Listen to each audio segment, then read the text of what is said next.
Muy buenos días chicos, bienvenidos a la clase del día de hoy. Bueno, esta semana seguimos trabajando en lo que es la economía liberal en Latinoamérica y en Bolivia. La anterior semana desarrollamos los diferentes productos que exportaba Bolivia en el siglo XIX y tuvimos un punto de pausa en la Guerra del Pacífico, en la cual perdimos prácticamente el guano y el salitre. Bueno, en ese fenómeno o en ese proceso, Bolivia tuvo que seguir buscando nuevos productos de exportación.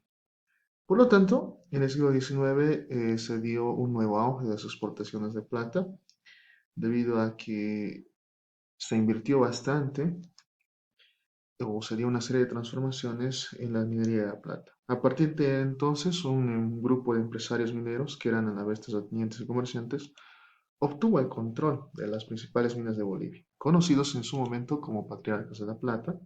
Estos introdujeron varios cambios en el sector minero. El primer cambio, vincularon las empresas mineras bolivianas con capitales extranjeros, lo que trajo mayores inversiones y favoreció las negociaciones con otras empresas transnacionales. Reconstruyeron la infraestructura básica, es decir, socavones, depósitos, edificios de los más importantes centros mineros. También introdujeron nueva tecnología para la explotación minera, con lo que el proceso productivo se hizo más eficiente y se redujeron los costos. Estas transformaciones se dieron durante el periodo de estabilidad de los precios internacionales de la plata. Al finalizar esta etapa, surgieron tres grandes empresarios mineros que tuvieron una participación destacada en la historia, obviamente, de la minería en Bolivia. Tenemos a Niceto Arce, que fue un rico comerciante, además de propietario de varias haciendas en el sur de Bolivia, el mayor accionista de la compañía Huanchaca en Bolivia. Tenemos a José Avelino Aramayo, provenía de una familia aristocrática y se dedicó al comercio hasta la compró la Compañía Real de Socavón de Cerro Rico de Potosí. Tenemos a Gregorio Pacheco, que inicialmente fue un rescatista de minerales, que prestó capitales a muchos pequeños mineros y así llegó a hacerse dueño de las minas de Guadalupe y Portugalete. En ese fenómeno, la minería tuvo dos tipos o dos etapas, una de auge y una de crisis que vamos a desarrollar. Entre 1870 y 1899 la minería de plata entró en un periodo de auge o alta producción, pero para que ésta se produzca se dieron las siguientes circunstancias. La primera, la abolición del monopolio fiscal de compras de plata, que se mantuvo desde la fundación de la República. En 1872 se declara la libre comercialización y el fin de la acuñación de la moneda feble. En 1899 se concluyó el ferrocarril Antofagasta Uyuni, construido por la Compañía Huanchaca y Compañía de Salitres y Ferrocarriles de Antofagasta, la misma que había promovido la Guerra de 10 años. Este transporte ocasionó una importante baja en los precios de exportación de mineral. En las dos últimas décadas del siglo XIX, las cotizaciones internacionales de la plata mantuvieron una tendencia descendente. Esto se debió a una contracción en la demanda que se produjo porque muchos países dejaron de acuñar monedas de plata y por otra parte Estados Unidos y México se incrementaron su producción argentífera, inundando prácticamente el mercado internacional. Otro factor muy evidente acá fue la mano de obra minera. Los empresarios mineros enfrentaron dos problemas relacionados con la mano de obra. La primera, la escasez de trabajadores, y segunda, la indisciplina laboral. Respecto al último punto, los obreros suspendían sus trabajos por las muchas festividades que tenía el calendario católico. También era frecuente que abandonaran su trabajo para buscar mejores empleos. Para resolver este problema, los empresarios recurrieron al sistema de enganche como un medio de asegurar el empleo y el cumplimiento de los horarios y el ritmo de trabajo por parte de los obreros, que prácticamente eso ayudó, ¿no?, a generar estabilidad en este. Ya con el fin de del siglo de la plata, nos vamos a enfocar ahora en lo que fue las políticas agrarias del siglo XIX en nuestro país, Bolivia, que se dieron distintos cambios. A partir del siglo XIX se presenta un cambio en las políticas referidas a propiedad de la tierra en Bolivia, que vamos a analizar a continuación. A mediados del siglo XIX, la tierra cultivada del país estaba dividida entre cuatro sectores. La primera eran las comunidades indígenas, que eran formadas sobre la base de los antiguos ayllus, que tenían propiedad colectiva de las tierras que cultivaban. El trabajo también era colectivo y se llevaba a cabo según el sistema andino de reciprocidad. Tenemos las haciendas, que eran grandes propiedades en manos de particulares desarrolladas desde la colonia.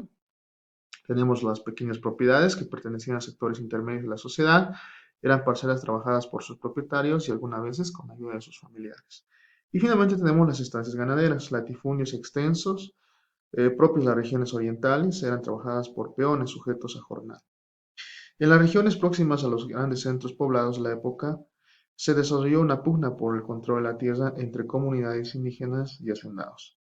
El Estado boliviano no permaneció neutral y en este periodo los gobiernos tomaron varias decisiones, obviamente tendientes a favorecer la propiedad privada antes que la colectiva. En ese sentido, vamos a analizar algunas normativas que se dieron en esa época. En 1842, el presidente José Bolivián decreta que las comunidades indígenas no eran dueños de las tierras que trabajaban y en las cuales habitaban, sino que eran solo enfiteutas o sufractuarios de las mismas, declarando al Estado como su verdadero poseedor. Ya con el gobierno de Melgarejo fue más allá en 1866, mediante un decreto dispuso que los comunarios debían consolidar su propiedad sobre los terrenos bajo su dominio mediante un pago al Estado entre 25 y 100 pesos, y este debe ser realizado en un plazo de 60 días. Para el año 1868, esta ley ordena el remate de las tierras que no habían sido consolidadas, entre las que se incluían las parcelas de propiedad colectiva de las comunidades, y esta determinación ocasionó los primeros levantamientos indígenas en diferentes regiones, que provocaron el desdoblamiento justamente de Mariano Melgarejo. Otra normativa que tenemos que analizar fue la ley de exvinculación, que prácticamente se dio en 1874, por el cual se declaraban extintas en las comunidades indígenas y se disponía la repartición de sus tierras entre los comunarios, quienes recibían las parcelas con derechos plenos como pequeños propietarios. Esta disposición ocasionó varios cambios en las comunidades afectadas. Por ejemplo, se abolió la propiedad colectiva, quebró el sistema de trabajo recíproco y permitió que los campesinos vendan sus tierras.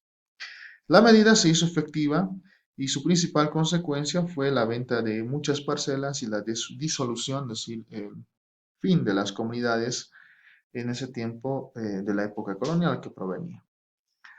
Ahora, mayormente estas tierras fueron compradas por los famosos hacendados y personas de los pueblos, y ahí se convirtieron prácticamente en las nuevas haciendas que se fueron expandiendo por diferentes puntos del país. Este proceso se consideró como expansión latifundista sobre las tierras comunitarias, tuvo diversos matices según lo que vamos a ver a continuación.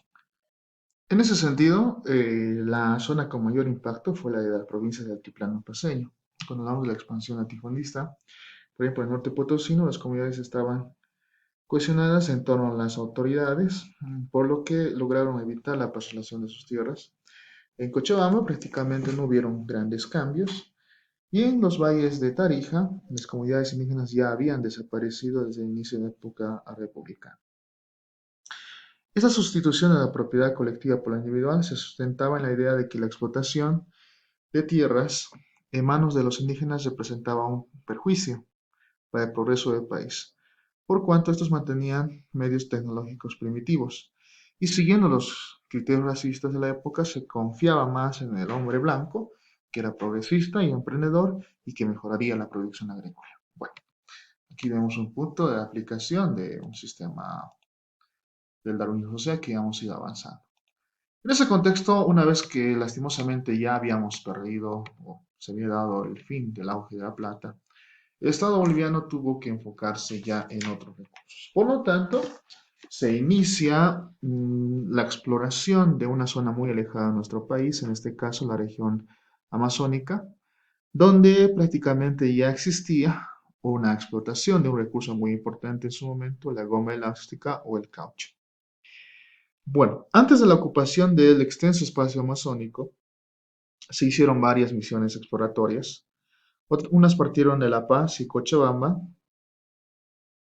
y prácticamente la intención era conocer el terreno y recorrer los territorios ubicados en esta parte de la Amazonía.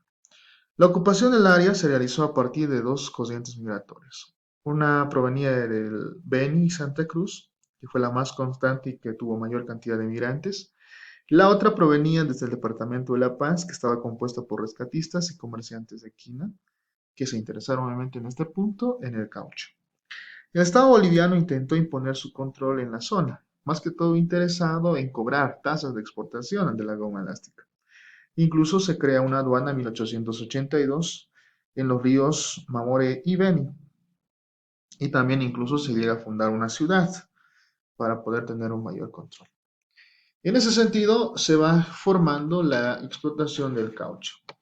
En general, se considera que el auge de la explotación del caucho en la Amazonía duró entre el año 1870 y 1912.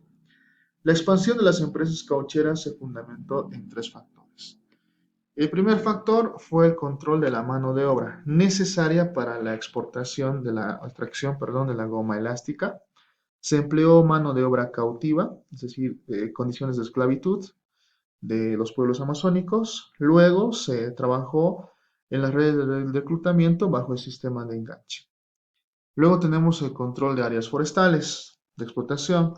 Para la explotación del bosque, el Estado adjudicaba a cada solicitante una cantidad de hasta 150 árboles de goma, lo que constituía una estrada. Por cada estrada, el concesionario recibía además una lengua cuadrada para establecer la basaca, donde se procesaba y almacenaba el producto y se construían las viviendas de los peones. Otro factor fue la disposición de capitales comerciales. Para respaldar las operaciones, las empresas más exitosas del área combinaban actividades comerciales y productivas, y por lo tanto existía un mayor grado económico de crecimiento. Las estancias gomeras fueron pioneras en el amplio espacio económico amazónico boliviano, pero detrás de ellas arribó a la región un contingente de colonizadores que se dedicó a la ganadería y la explotación de otros recursos agroforestales como el cacao y la madera. Entonces prácticamente la goma elástica salía hacia el Océano Atlántico y bueno, dependíamos bastante del país vecino de Brasil. En ese contexto ya de producción de la goma, surge una empresa muy importante, fue la empresa Suárez Hermanos and Company, que inició como una casa comercial especializada en la venta de artículos importados. Pero con el paso del tiempo, esta creció y se diversificó hasta el punto de que prácticamente logró construir un extenso dominio sobre el bosque amazónico. Para el año 1912, la empresa era propietaria de 18.578 estradas gomeras que ocupaban en total 8.195.505 hectáreas, una superficie mayor al departamento de Pano. Se calculaba que en esta área se producía un 60% del total exportado en Bolivia en esa época, era bastante dinero.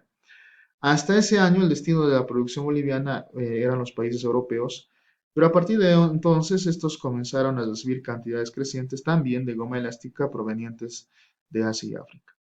El costo de producción en esas colonias era de 25 centavos de dólar por libra, mientras que en Bolivia era de 60 centavos. A pesar del elevado precio, Estados Unidos se convirtió en el principal consumidor de caucho boliviano desde el año 1912. Y como lo vamos a tomar en cuenta más adelante, este interés de Estados Unidos prácticamente tenía un motivo. Nos referimos específicamente a que ya estaba interesado, ¿no? en prácticamente poseer estos recursos y se dio eso en la guerra del Acre, donde perdimos este territorio y bueno, como principal artífice estaba Estados Unidos detrás de este conflicto. Bien chicos, espero que les haya sido de mucha ayuda esta explicación y también reflexión de lo que hemos visto. Como hemos podido observar, lastimosamente, estas son las desventajas de ser un país monoproductor. ¿Y por qué? Porque solamente dependemos del precio del mercado internacional, y en base a eso se da el auge o se da la crisis de los diferentes productos que acabamos de ver. Bien chicos, muchas gracias por su atención, espero que tengan un buen día y nos vemos la siguiente clase.